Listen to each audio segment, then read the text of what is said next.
La transición del capitalismo al comunismo. Un ensayo de Marianela Soco. Resumen. La transición del capitalismo al comunismo es un tema que siempre ha generado un amplio debate en todo el mundo, especialmente en los sectores de izquierda. Por lo general, entre los teóricos clásicos del marxismo, se dio por sentado que entre ambos modos de producción media una fase intermedia a la que se ha denominado socialismo. El socialismo sería entonces un periodo de transición que exige la abolición de las clases sociales, la supresión de toda la propiedad privada de los medios de producción, la eliminación de la diferencia entre la ciudad y el campo, así como la diferencia entre el trabajo manual e intelectual. En el artículo analizamos los postulados de algunos de los principales teóricos del marxismo que reflexionaron sobre la transición del capitalismo al comunismo, postulando que entre ambos modos de producción existen fases o etapas intermedias que denominaron de diferente manera. Introducción. En 2017 se recordaron 150 años de la primera edición del Capital, obra maestra de Karl Marx, 100 años de la Revolución Rusa y 50 años de la muerte de Ernesto Che Guevara en Bolivia.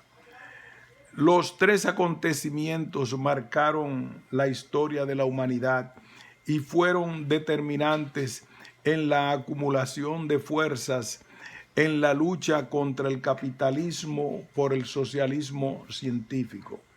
La conmemoración de estos eventos ha ocasionado un sinnúmero de publicaciones, artículos de revistas, congresos y seminarios en el transcurso del 2017. El Capital, la Revolución Rusa y la guerrilla del Che representan en tres distintos momentos históricos una lucha sin claudicación contra el capitalismo, el reformismo y la conciliación de clases. Marx demostró la verdadera esencia del capitalismo, la explotación del hombre por el hombre. Desarrolló la teoría socialista dotándole un carácter científico frente al idealismo del socialismo utópico.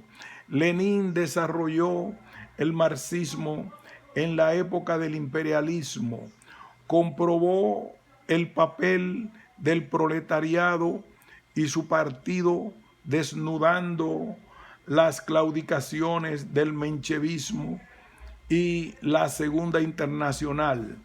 El Che insiste en el carácter socialista de la revolución, en la esencia crítica creadora del marxismo-leninismo, en la formación del hombre nuevo. La versión original alemana del primer tomo del Capital de Marx fue publicada en el año 1867.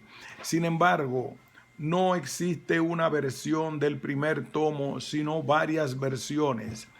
El propio Marx publicó en vida la segunda edición alemana entre junio de 1872 y agosto de 1873, con algunas correcciones.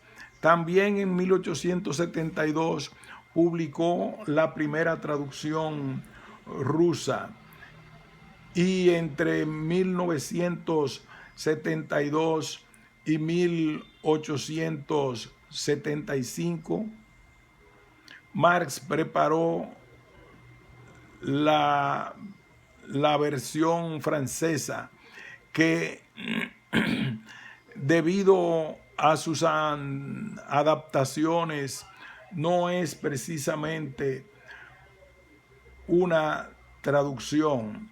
Este magnífico pensador falleció el 14 de marzo de 1883 y luego de su muerte fueron publicados el resto de las traducciones del primer tomo, así como las demás ediciones alemanas y el resto de la obra que Friedrich Engels divide en 2 tomos más, conocidos como el segundo y tercer tomo de El Capital. Pero la obra de Marx no se agota en El Capital ni constituye solo una revolución en el campo del conocimiento científico de la sociedad capitalista, como lo hizo el propio Marx en su práctica como activo partícipe de la Asociación Internacional de Trabajadores en los mismos años en que escribía El Capital, y a lo largo de su vida en la construcción del movimiento revolucionario. No se trata solo de conocer las tendencias de la sociedad capitalista, sino de transformarla de raíz. Parte de cómo debía ser esa transformación fue expresada por Marx en la crítica del programa de Gotha, una obra clave escrita en 1875 con motivo del proyecto de programa que se iba a Alemania, el marxista Partido Socialdemócrata Obrero de Alemania, para dar nacimiento a un nuevo partido, el Partido Socialista Obrero de Alemania, que en 1891 adoptó el nombre de Partido Socialdemócrata Alemán. La obra se publicó recién en 1891. Parte de cómo debía ser la transformación fue expresada por Marx en la crítica del programa de Gotha, una obra clave escrita en 1875 con motivo del proyecto de programa que se iba a aprobar en el Congreso de Gotha, en el que se fusionaron la Sayana Asociación General de Trabajadores de Alemania y el marxista Partido Socialdemócrata Obrero de Alemania, para dar nacimiento a un nuevo partido, el Partido Socialista Obrero de Alemania, que en 1891 adoptó el nombre de Partido Socialdemócrata Alemán. La obra se publicó recién en 1891. Al mismo tiempo, con los 100 años de la Revolución Rusa, también se cumplieron 100 años de la publicación de El Estado y la Revolución, escrito por Lenin entre agosto y septiembre de 1917. En su momento, el texto había quedado inconcluso. El plan del autor incluía el análisis de las experiencias de las revoluciones de 1905 y febrero de 1917, pero lo interrumpió la propia Revolución de Octubre. En el marco de estas conmemoraciones, queremos analizar uno de los temas que siempre ha generado un amplio debate en todo el mundo, especialmente en los sectores de izquierda. La transición del capitalismo al comunismo.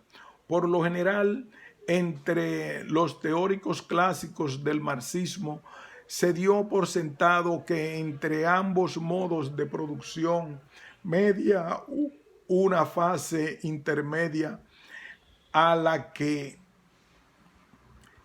se ha denominado socialismo.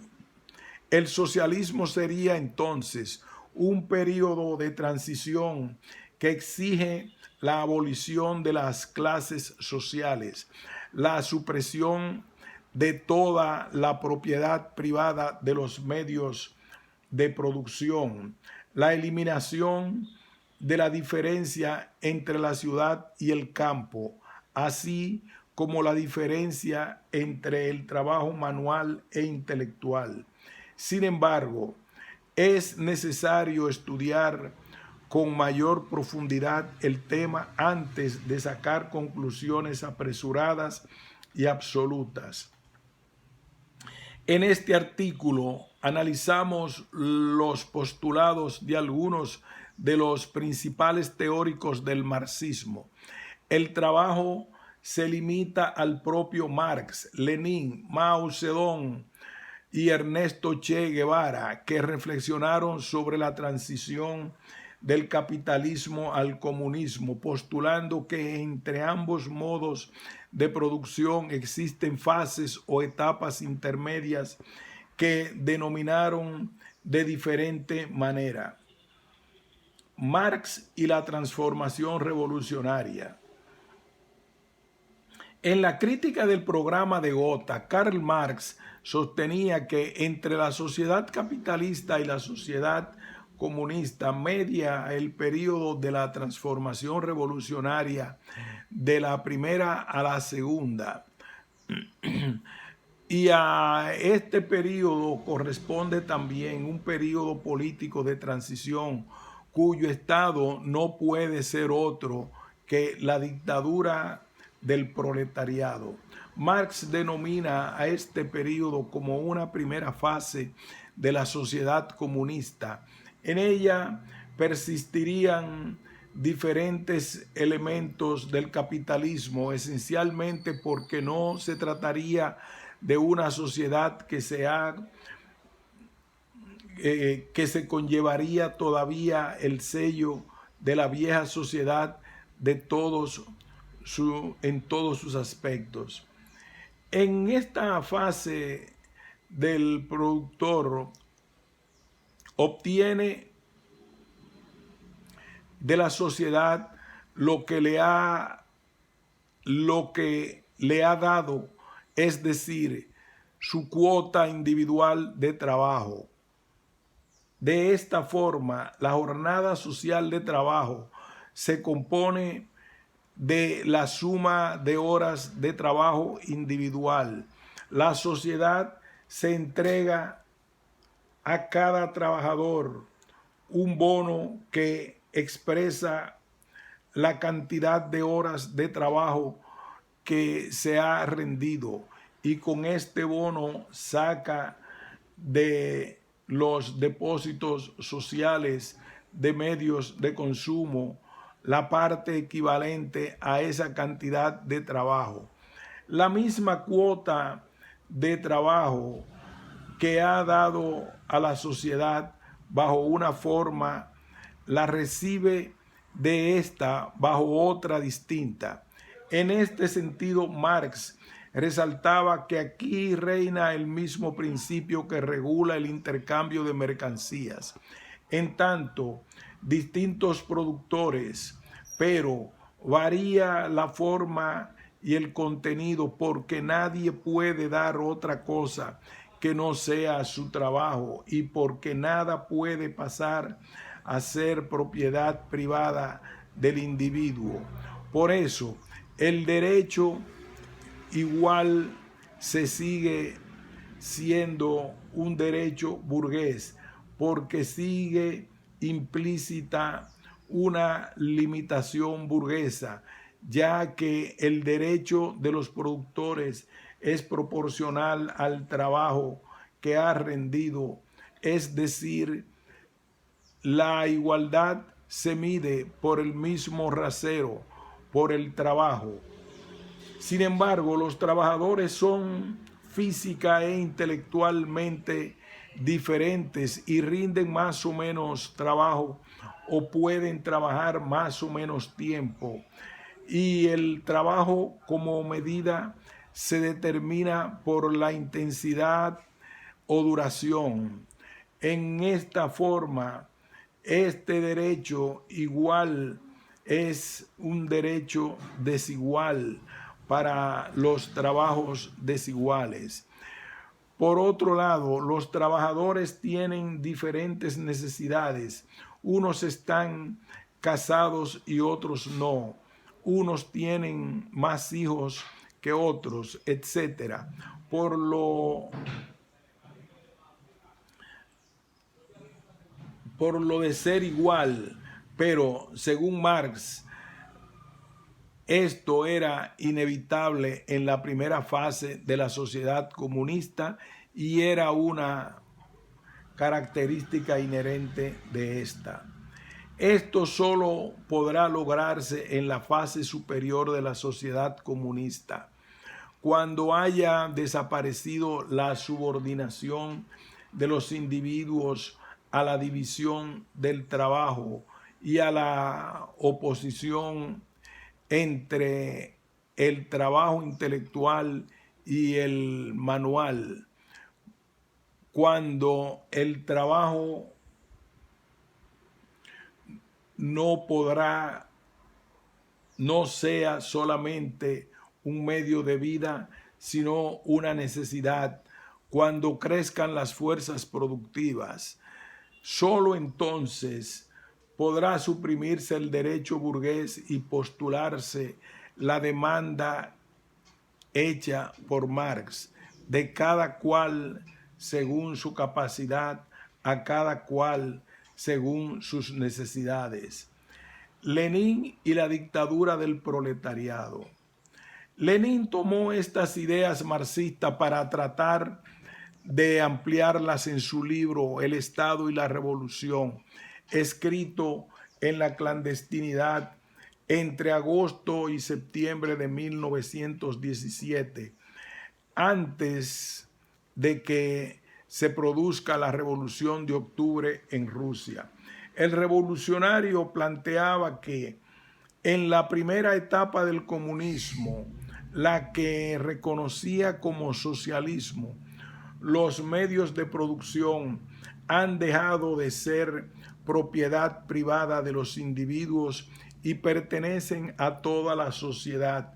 Cada miembro de la sociedad, al realizar un trabajo, obtiene de la sociedad un certificado, en Marx un bono que le acredita haber realizado una determinada cantidad de trabajo y por este certificado recibe los medios de consumo que le corresponden.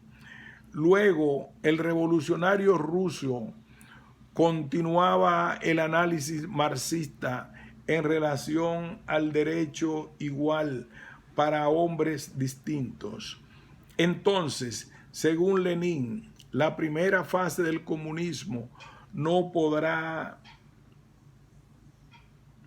proporcionar todavía justicia ni igualdad, pero no será posible ya la explotación del hombre por el hombre, puesto que no será posible apoderarse a título de propiedad privada de los medios de producción. De esta forma, la sociedad comunista en sus comienzos se verá obligada a eliminar solamente que los medios de producción sean apropiados por individuos aislados. Sobre todo, estará en condiciones de evitar que la distribución de los medios de consumo sea según el trabajo y no según las necesidades. Esto es un defecto, pero es un defecto inevitable, pues se puede pensar que al derrocar el capitalismo, los hombres aprenderán a trabajar inmediatamente para la sociedad sin sujetación a ninguna norma de derecho. Además, la abolición del capitalismo no sienta de repente tampoco las premisas económicas para este cambio. El socialismo desaparecerá para Lenin. La diferencia entre trabajo intelectual y manual, que es en el socialismo, desaparecerá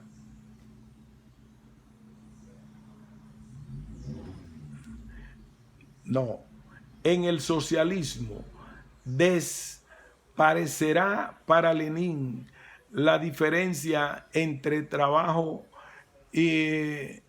intelectual y manual.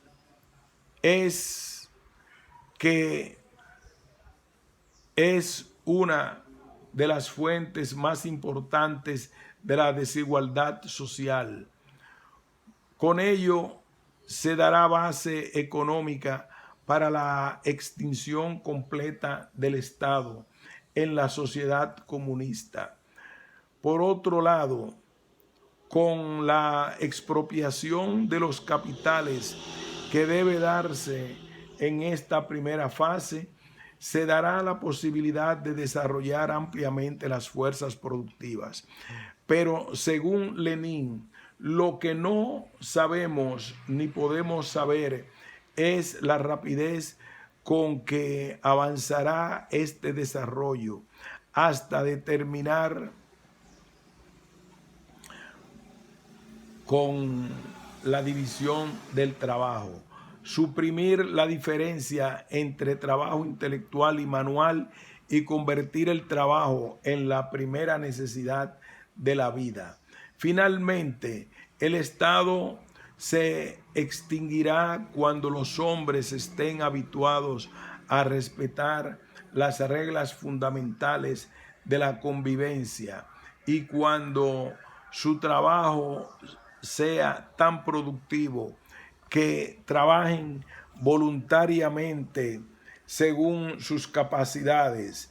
La distribución de los productos no obligará a la sociedad a regular la cantidad de medios de consumo que cada trabajador reciba, sino que todos podrán tomar libremente lo que cumpla a sus necesidades. Pero mientras se llega a la fase superior del comunismo, los socialistas exigen el más riguroso control por parte de la sociedad, por parte del Estado sobre la medida del trabajo y la medida del consumo. Pero este control solo debe comenzar con la expropiación de los capitalistas, con el control de los obreros sobre los capitalistas. Lenin postulaba entonces que a raíz del análisis de Marx se puede hablar de fases de madurez económica del comunismo. En la primera fase, el comunismo no puede presentar todavía una madurez económica completa. No puede aparecer todavía completamente libre de las huellas del capitalismo. De ahí que subsista solo el tomar otras premisas económicas del propio capitalismo. Ellas son la instrucción general y la formación de educación, de la disciplina de los trabajadores por los amplios y complejos aparatos de los correos, de los ferrocarriles, de las fábricas, etcétera. A través de estas premisas se pasa a derrocar a los capitalistas y a los burócratas, a sustituirlos en el registro del trabajo y de los productos. Es de esta forma, para el líder de la Revolución Soviética, registro y control es lo que falta para que funcione bien la primera fase de la sociedad comunista. Entonces, todos los ciudadanos serán empleados a sueldo del Estado. Cuando la mayoría del pueblo empiece a llevar a cabo ese registro y ese control, toda la sociedad será una sola fábrica y una sola oficina con trabajo y salario iguales. Pero esta disciplina fabril no es objetivo del comunismo, sino solo un escalón para limpiar a la sociedad de la explotación capitalista y para seguir avanzando. Cuando todos dirijan su cuenta, cuando todos dirijan por su cuenta la producción social, escapar a ese registro hecho por el pueblo será tan difícil que provocará la necesidad de observar que las reglas de convivencia humana se convertirán en una costumbre y entonces se pasará a la fase superior del comunismo y a la extinción del Estado. Posteriormente, en 1919, después de la revolución bolchevique, Lenin volvió sobre estos temas en su artículo La época de la dictadura del proletariado, es decir, en el socialismo representaba la lucha que en sus primeros pasos sostenía el trabajo mancomunado al modo comunista contra la pequeña producción mercantil, contra el capitalismo que seguía subsistiendo y contra el que revivía sobre la base de esta producción. Lenin hablaba de los primeros pasos, ya que las condiciones necesarias para alcanzar el comunismo se habían realizado solo en parte en la fase inicial. El trabajo estaba mancomunado en la Unión Soviética a la manera comunista, por cuanto primero está abolida la propiedad privada sobre los medios de producción y segundo, porque el poder proletario del Estado organizada una escala nacional, la gran producción en las tierras y en empresas estatales distribuye la mano de obra entre las diferentes ramas de la economía y entre las empresas, distribuye entre los trabajadores inmensas cantidades de artículos de consumo pertenecientes al Estado.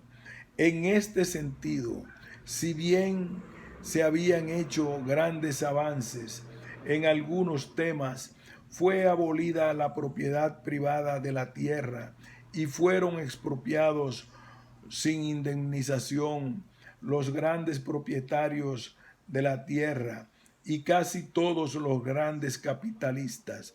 La organización de la gran producción industrial por el Estado, el tránsito del control obrero a la administración obrera de las fábricas y ferrocarriles estaba ya realizado en sus rasgos más importantes.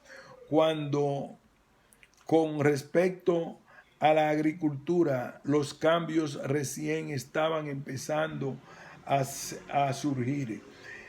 Así apenas había comenzado la organización de las diferentes formas de cooperación de los pequeños productores, como tránsito de la pequeña producción agrícola mercantil a la agricultura comunista. Lo mismo sucedía con la organización estatal de la distribución de los productos en sustitución del comercio privado. El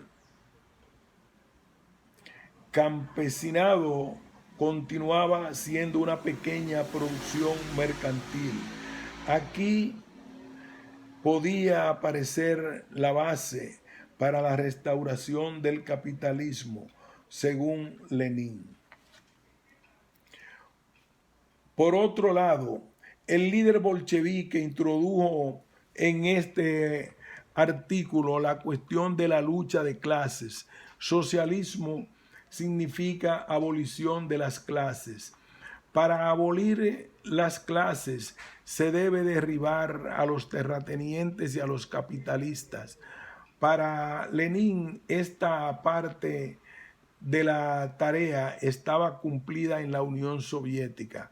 Pero para abolir las clases es necesario, en segundo lugar, suprimir la diferencia entre los obreros y los campesinos, convertir a todos en trabajadores. Sin embargo, Lenin reconocía que esta es una tarea mucho más difícil. Solo se puede resolver mediante la reorganización de toda la economía social, pasando de la pequeña producción mercantil, individual y aislada, a la gran producción colectiva. Para esto, el proletariado debe trazar una línea fundamental entre los campesinos trabajadores y los campesinos propietarios. En esta delimitación reside toda la esencia del socialismo. El campesino trabajador ha estado oprimido durante siglos por los terratenientes y los capitalistas han ido formando su odio y su rechazo contra sus opresores y explotadores. Y esto es lo que obliga a los campesinos a buscar la alianza con los obreros contra el capitalista. Pero al mismo tiempo las circunstancias de la economía mercantil hacen que los campesinos sean también pequeños patronos o propietarios o comerciantes aislados. De esta forma, Lenin afirmaba que las clases han quedado y quedarán durante el socialismo. Precisamente, este desaparecerá cuando desaparezcan las clases. Sin embargo, a pesar de su preexistencia, las clases han variado las relaciones entre ellas.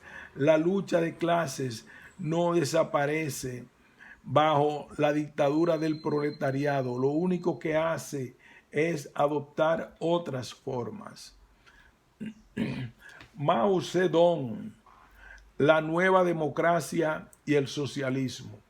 Por su parte, también encontramos reflexionando sobre estos temas a Mao Zedong, el líder revolucionario, en artículos escritos en 1940, previo a que se desencadene la Revolución China de 1949. Planteaba que la Revolución China debía dividir en dos etapas. Primero, la democracia, que él denominaba nueva democracia, porque ya no pertenece a la vieja categoría. Y segundo, el socialismo. La revolución democrática para Mao había comenzado en la revolución de 1911 en China, pero cambió de rumbo a partir de la Primera Guerra Mundial y de la Revolución de Octubre de 1917 en Rusia. Antes era una revolución democrático-burguesa bajo la hegemonía de la burguesía china. A partir de dichos acontecimientos, pasó a ser una revolución destinada a establecer una sociedad de nueva democracia y un estado de dictadura conjunta de todas las clases revolucionarias, pero esta vez dirigida por el proletariado. Esta revolución combatió al imperialismo y al feudalismo. Luego de esta primera etapa, será el momento de llevar la revolución a su segunda etapa, el establecimiento en China de una sociedad socialista. La nueva democracia debe ser nueva no solo en su política, sino también en su economía. Así, Mao planteaba que los grandes bancos y las grandes empresas industriales y comerciales debían ser propiedad del Estado. El sector estatal de la economía será de carácter socialista y constituirá la fuerza dirigente de toda la economía nacional. Sin embargo, Mao aclaraba que no se confiscará el resto de la propiedad privada capitalista, ni se prohibirá el desarrollo de la producción más avanzada que no pueda dominar el pueblo, porque él mismo reconocía que la economía china se encontraba en aquel momento todavía muy atrasada. Por otro lado, debían adoptar medidas para confiscar la tierra de los grandes terratenientes, para distribuirlas entre los pequeños campesinos o los campesinos sin tierra. Estas tierras para Mao eran necesarias para abolir las relaciones feudales que aún persistían en el campo, precisamente por no haber concluido aún la primera etapa de la revolución. Y para convertir la tierra en propiedad privada de los campesinos.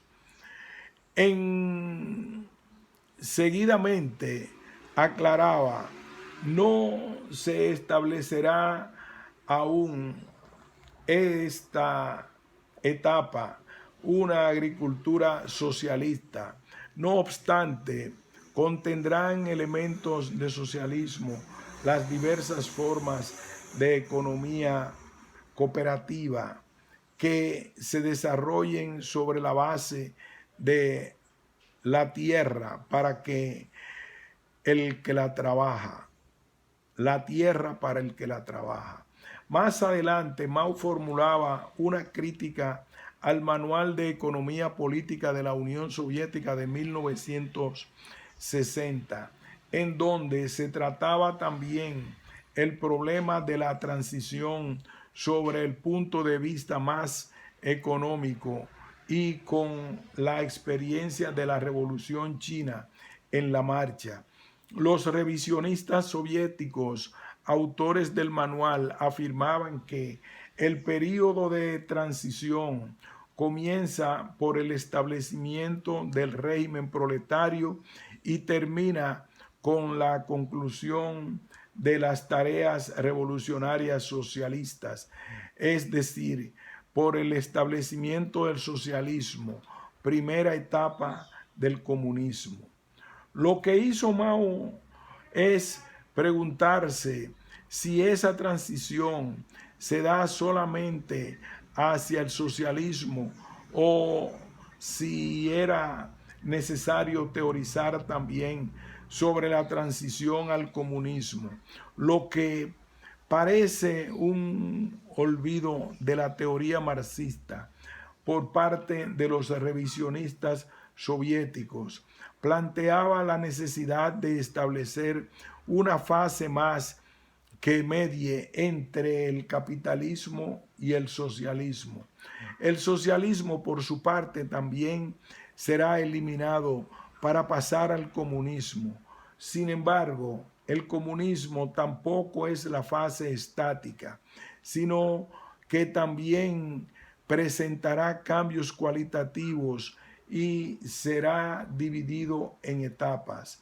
Así Mao afirmaba que China se encontraba en ese momento en la primera fase del comunismo, que ya en las comunas populares chinas, si bien ya no existía una propiedad individual de medios de producción, sí existía una propiedad colectiva que aún no era una propiedad social, sino que continuaba siendo propiedad privada.